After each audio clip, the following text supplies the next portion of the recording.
আসসালামু আলাইকুম। কোয়েল পাখি ডিম ও আতপ চালের গুঁড়া দিয়ে এই স্পেশাল রেসিপিটি করার জন্য প্রথমে পাতিলে পানি দিয়ে তাতে গুঁড়ামরিচ 1.5 চামচ, হলুদ 1/2 চামচ, লবণ স্বাদ মতো, জিরা গুঁড়া, আদা রসুন জিরা বাটা, সরিষার তেল দিয়ে বলক উঠে আসলে এর মধ্যে আতপ চালের গুঁড়া 2 কাপ দিয়ে চুলায় আঁচ লো হিটে রেখে ঢেকে দিয়ে রাখবো। 2-3 মিনিট পর সিদ্ধ হয়ে গেলে এগুলোকে সুন্দরভাবে লাকড়ির সাহায্যে নেড়ে ছেড়ে একত্র করে একটা ডো তৈরি করব। ডোটা একটু নরম নরম থাকবে, একদম পুরো নরম হবে না। দেখুন, আন্দাজে বুঝে নিতে পারবেন। ডোয়ের সাথে ডোগুলো আমি একটা প্লেটে নিয়ে গরম গরম অবস্থায় মথে নিচ্ছি যাতে এটা সুন্দর মোলায়েম হয়।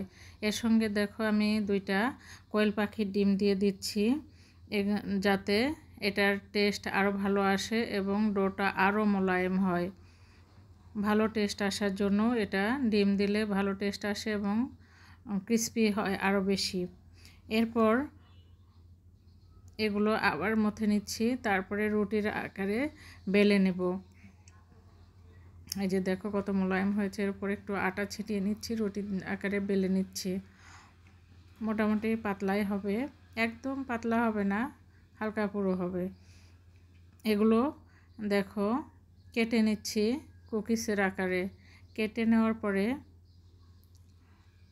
এই যে সারফেসের উপরে আমি যেভাবে দেখিয়ে দিচ্ছি এইভাবে ম্যাকারনির আকারে বানিয়ে নিচ্ছি। সুন্দর ডিজাইনযুক্ত ম্যাকারনির মতো তৈরি হবে। এই যে দেখিয়ে দিচ্ছি, এটা আপনারা যে কোনো স্পেশাল জিনিসই করতে পারেন। এই যে ছাঁকনির উপরেও আমি করে নিচ্ছি। দেখো আমি কিভাবে করছি, একটু চেপে নিয়ে দাগগুলো উঠবে আর এই যে দেখতে সুন্দর হবে। এরপরে চলে যাব আমি ভাজার জন্য চুলায় প্যান দিয়ে, তাতে তেল গরম হয়ে আসলে তেলের মধ্যে এই ম্যাকারনিগুলো ছেড়ে দিচ্ছি। দিয়ে মাঝারি আঁচে এগুলো ভাজবো। একবার যদি হিট বেশি থাকে তাহলে উপরে পুড়ে যাবে, ভিতরে নরম থাকবে, তাই মাঝারি আঁচে আমি ভাজবো। আঁচ কমিয়ে দেবো, প্রথমে একটু আঁচটা বেশি থাকবে।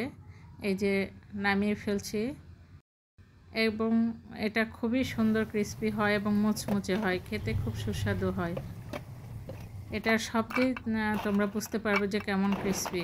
এখন এগুলো সস সহকারে পরিবেশন করব। ভিডিওটি পছন্দ হলে লাইক দিবেন, শেয়ার করবেন আর চ্যানেলটি সাবস্ক্রাইব করে পাশে থাকবেন ইনশাআল্লাহ। সবাইকে ধন্যবাদ। আল্লাহ হাফেজ।